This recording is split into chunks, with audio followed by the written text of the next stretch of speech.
Good afternoon. My name is Cassandra, and I would like to give you a brief scenario of Wilhelm Wundt.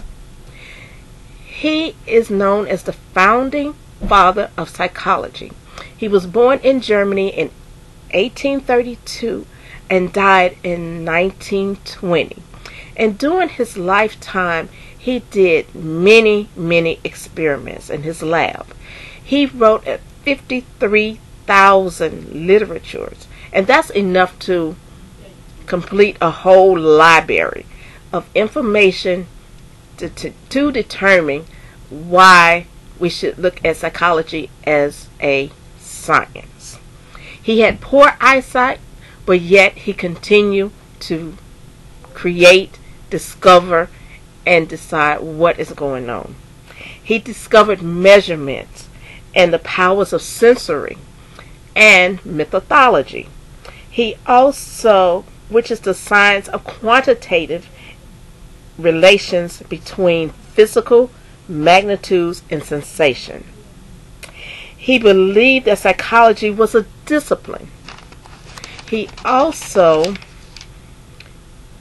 discovered that the nerve fiber, which is under the skin, if you were giving, say for example, if you were giving a nerve, went to the doctor and the doctor ordered a nerve conduction study, he understood, by doing this study, he knew that if you take the needle and you put it into the skin, that you would jump from the reaction.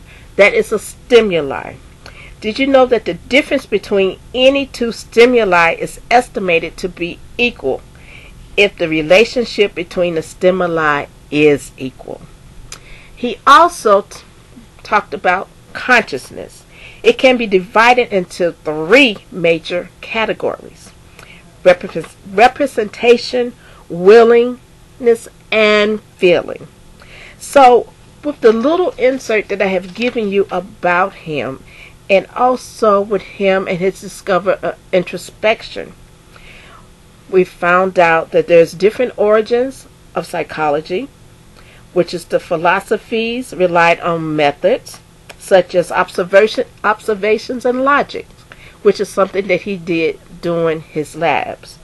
The four components, which is the evaluation of theory, concept of the memory image, revised doctrine and association, and a taxonomy of recognition and reconciliation.